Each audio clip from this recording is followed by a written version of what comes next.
Hello, Elizabeth Stitt here from Joyful Parenting Coaching for our Wednesday summer Lunch and Learn series. Today's topic is the summer reset. Why we want clear expectations to drive our kids' behavior. Because, when we have clear expectations, we get more buy-in from our kids, especially if we've worked out those expectations together. Working out expectations in the moment when emotions are high almost always leads either to more conflict or to your kids shutting down and resenting you and having that resentment come back somewhere else. I had a meeting with a client this week whose kid was, she found that she had sent her kid to time out, and her kid is writing on the wall, I hate you, I hate you, I hate you. And mom is upset because, already there's been an incident that has sent the kid to the timeout, and now there's another incident because the kid has written on the wall. And so we talked about how, were the expectations for the child's behavior super clear? A. B, was the consequence of the behavior super clear ahead of time? And that's one of the things that we really want to think about. So, number one, how aligned are you and your co-parent?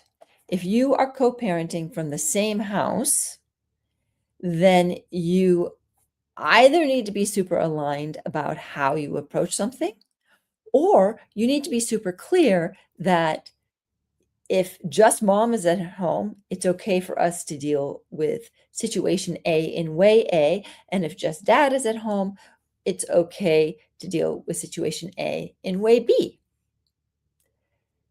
When the two parents are together, you and your parenting partner have to have a clear handoff, a clear signal, a clear agreement in advance. How are we going to decide whose moment is this to parent and to take things on? So before you can have clear expectations for your kids, you have to have clear expectations with each other.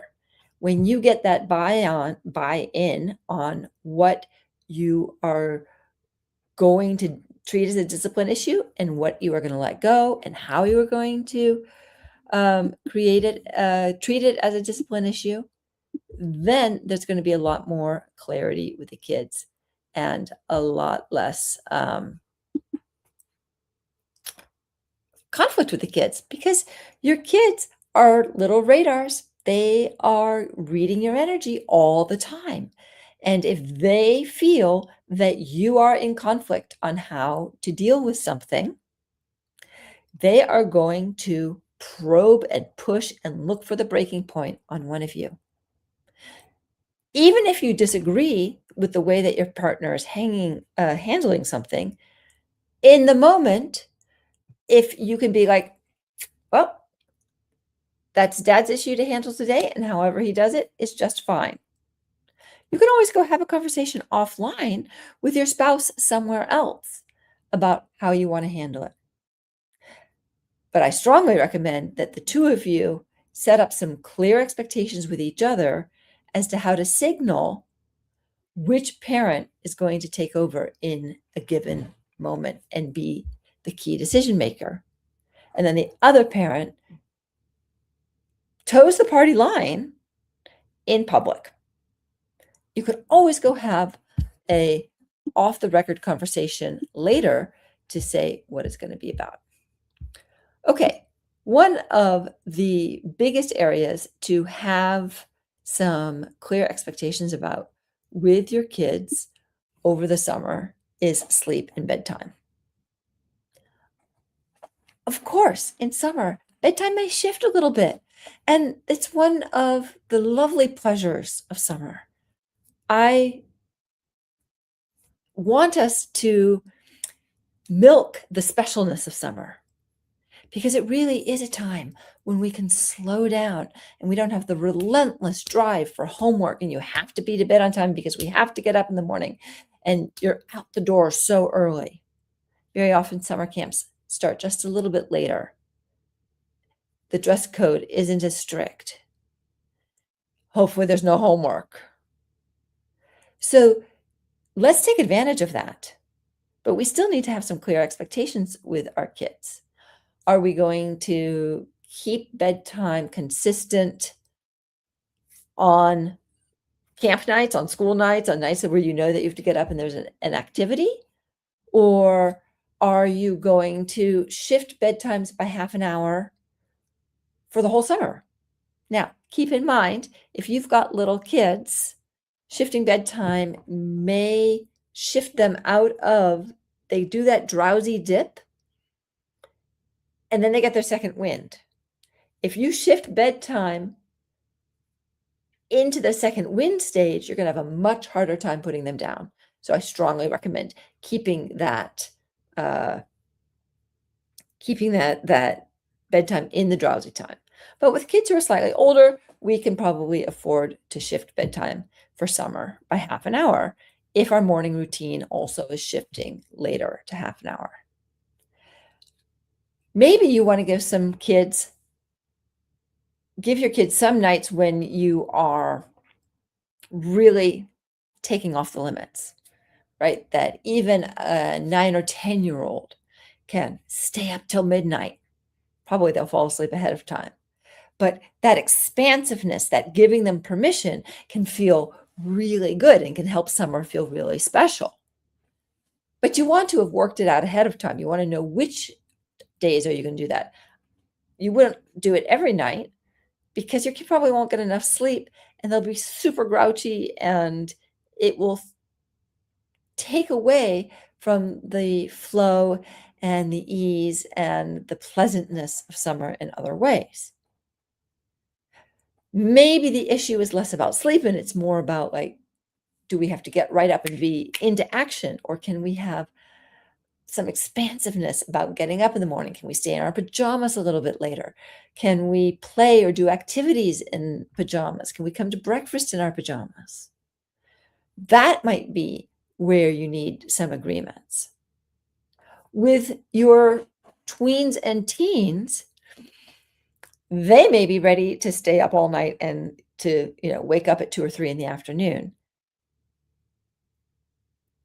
If that doesn't make any difference to you, like it doesn't change anything else, you still are having the interactions with them that you want to have, you're getting to see them, they're getting other stuff done. Maybe that's okay in your family. The only caveat on that one is make sure that you look at the school start date and back off, I would say at least 3 weeks. And at least 3 weeks beforehand, you need to start bringing in bedtime to a good school functioning bedtime. Another big topic that comes up during summer is household contributions. You may call them chores. I call them household contributions. Let me make a plug for household contributions, for chores. We know that kids who grow up doing chores are happier as adults. And we can make some guesses as to what are some of the reasons why they are happier. One, they have learned to be outwardly focused. They have learned to be concerned for the community. If they help to clean up the living room, the living room feels more pleasant for everybody. And they get feedback like, it feels so good to be able to walk into this living room and to not be stepping on toys. That's a genuine affirmation, compliment, acknowledgement that I can give my child. That sets my child up for feeling good. I feel good because I haven't stepped on any toys. My child feels good because they get credit for having done that. And we're not starting the day with a fight. We're not starting the day with me stepping on something and then getting mad and being resentful. So that becomes powerful in its own right. Okay, other arguments for household chores. One is that we have this outward looking thing. And by the way, social scientists, research on positive psychology shows that our base happiness levels rise when we are looking outward towards how can we help others? Where do we fit into the fabric of the community? Instead of it being me, what do I need? What can I get? What can these people give me? There's this balance of where can I contribute to the community and what do I also get that I need from this community, right? There's the back and forth, the give and the take. I may be responsible for cleaning up the living room and I'm going to get acknowledged for that.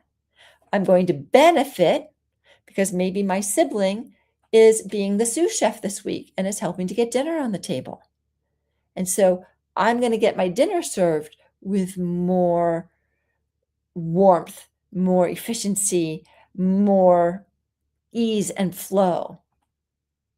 I grew up in a household where dinner was not efficient. I grew up in a household where my mother resented making dinner.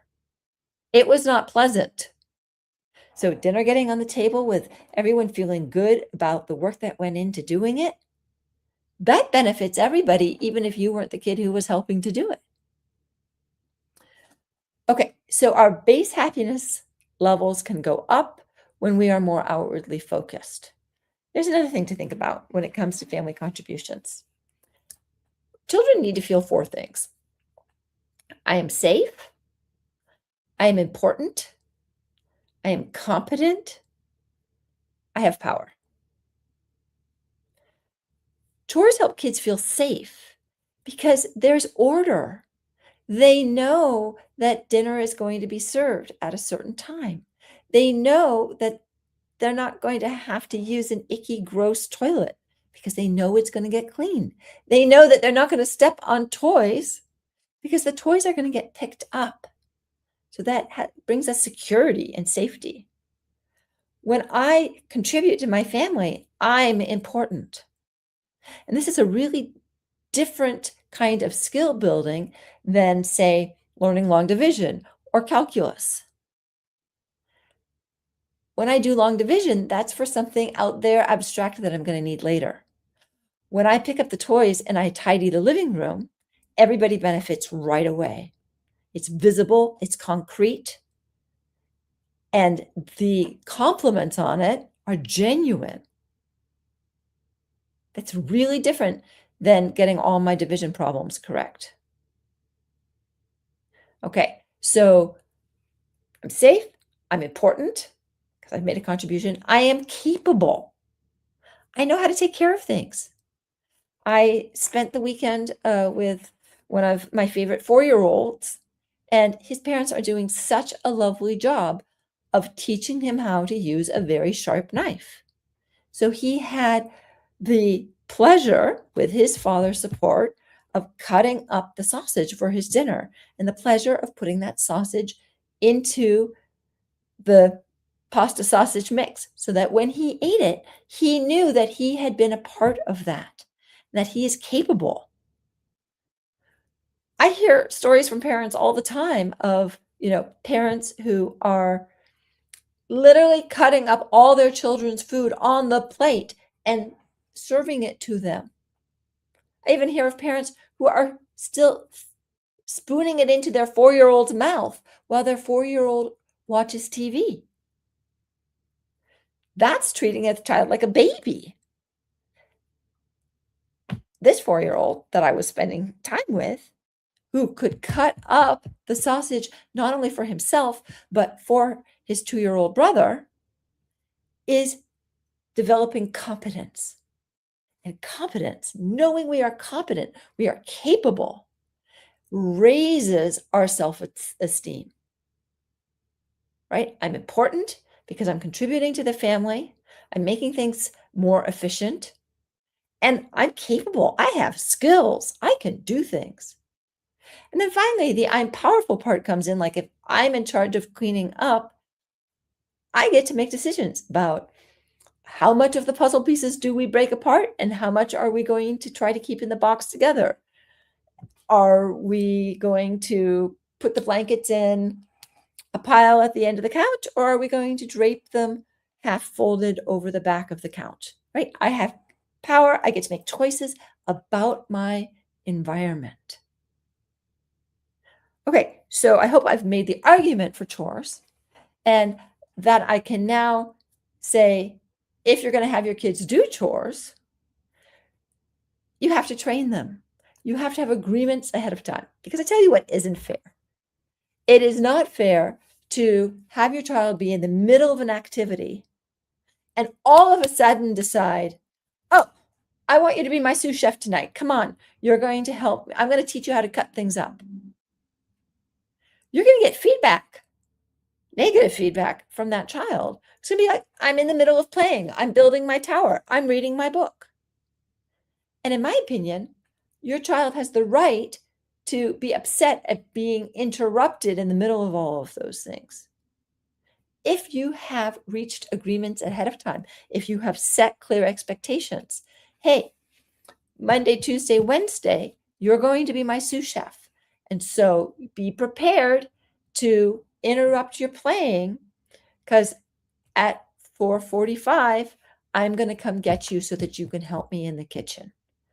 Do you need a warning, a 15-minute warning for that? Should I set an alarm at 4:30 so that you know that at 4:45 it's going to be time to go wash hands so that you can come help me? Right? This is setting clear expectations. Getting buy-ins from kids. They're going to be like, well, can't I play? That only gives me 30 minutes to play after camp. Could I start, at 5? Well, at 5, we already need to have dinner, well on its way to being cooked. So I really need my sous chef there early. Well, how about 4:50? Okay, 4:50, and I'll give you a 5-minute warning. And for your part, how are you going to show up to being sous chef? Because I don't want any grumpy, sour-faced sous chefs in my kitchen. I'm setting expectations, not only for the time and for the 5-minute warning and for which days, but for what's the attitude that I expect to see when you show up. Now I'm going to do a check with my kid. Okay, so I hear that you have agreed Monday, Wednesday, Friday, you will be sous chef. You're going to start at 4:50. I'm going to give you a 5-minute warning to transition. And you're going to show up ready to be a good worker. And if you don't show up ready to be a good worker, I have to nag you to get you into the kitchen. How do you want me to be about that? This is one of my favorite questions. How do you want me to be about that? This really is saying, you and I have an agreement. You and I are in relationship. I'm going to give you some flexibility about when or what or how you make your family contributions. But once you say you're going to do them, I want you to do them. I want you to show up appropriately for them.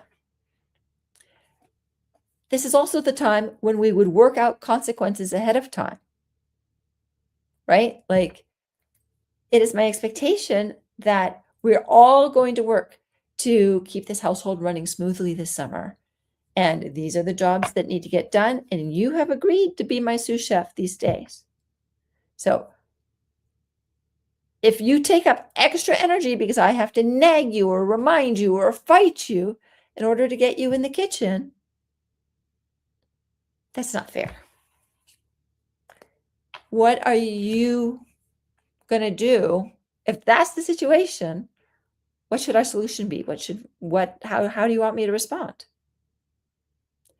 And at that point, we want the child to say, well, all right, I'll do some extra work, or I'll work an extra day, or maybe I don't know if I'm going to like being a sous chef, and maybe we could have a meeting and I could change what my task is. That might work. I might make a counter offer that says, well, yes, I appreciate and want your help, and I want you to be a sous chef. And at the same time, I mean, it's not just about the work getting done. It's also about you learning the skills. So maybe you don't want to be sous chef 3 days a week, but we still need to work on a time when you're going to develop your cooking skills and your kitchen skills, because nobody gets by in this life without eating. So we all need to learn how to cook. So I'm layering in expectations and I'm clarifying things about that. Let's say a little bit more about consequences. In general, number one rule on consequences is we want the lowest effective dose, right? Just like the bottle on the aspirin says take 1 to 2 tablets. The expectation is that if you can get rid of your headache in 1 tablet, you take 1 tablet. If given your age and weight, you can do 1 tablet, do 1 tablet. Now, maybe you do need 2 tablets. Okay, so your lowest effective dose is going to be 2 tablets to get rid of your headache. For each child, we can have a little variation in what the consequence is, because the lowest effective dose for one child is going to be different than for another child. For one child, your disappointment that they haven't kept their agreement, that might be consequence enough to have them showing up more consistently next time. Another child might really need something which is going to help him think, something which is going to help him go like, it's worth it to me to show up when we are ready to show up, when we're needed. So, for example, what might showing up, I might decide as a kid it's worth it for me to show up because I know that the consequence of not showing up is having to write a paragraph on why families that help each other are happier in the long run, even if you don't want to do what needs to get done in the short run. That might be a consequence that you agree on ahead of time, and that's point 2. So 1, lowest effective dose. 2, agree on consequences wherever possible ahead of time. If you get into a situation where you have not anticipated the need for a consequence, don't just go, okay, that's it. There's no screen time tonight. I'm taking away your phone. You're not having your play date tomorrow. No books before bed, blah, blah, blah, blah, blah. Don't go into that mode. Go into this is a problem. What happened here tonight? We need to work this out because this is not okay. And this can't happen again. So tomorrow or tonight after dinner, we're going to sit down and we're going to work out a plan for next time. It's okay not to have a consequence the first time an issue comes up. Or maybe even it's the 3rd time, but you haven't really been focusing on it. And now you're mad because this is the 3rd time this week where you have been, you've used insulting language with me. I'm not going to give the consequence on the 3rd time if I didn't give it the 1st and the 2nd. I am going to say, hey, I'm noticing this is a pattern. This is not okay. It's not the way that we want to speak to each other in this household. So after dinner, we're going to sit down and we're going to brainstorm some ideas for when you're feeling like you need to call us insults, what you could do instead to get your needs met. And if you still choose to insult us, how we're going to respond. Okay.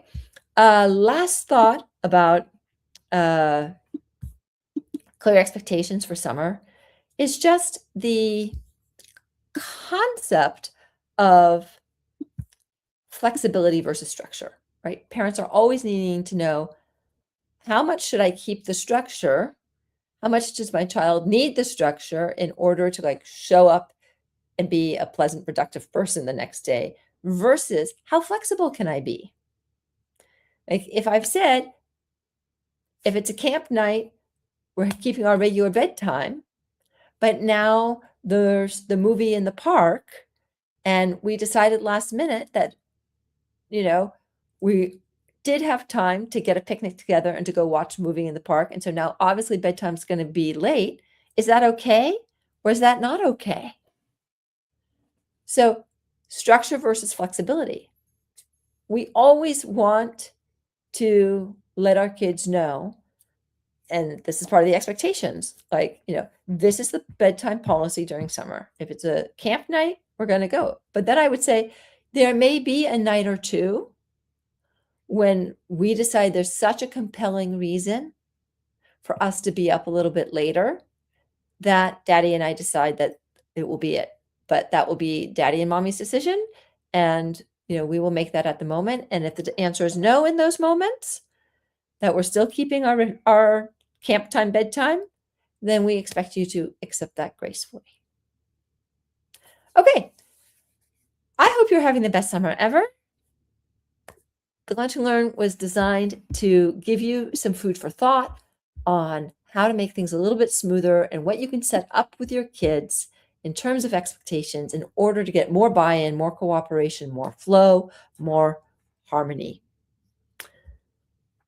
Next week, we're going to tackle the topic of connection without capitulation. Connection without capitulation, right? We're always trying to, we know that phrase, connection first, but connection first does not mean that we have no limits that we just give in. And that can be tricky to figure out. And so next week, Wednesday, 11:30 Pacific, I will be looking at that one. In the meanwhile, I hope you are having a great summer, and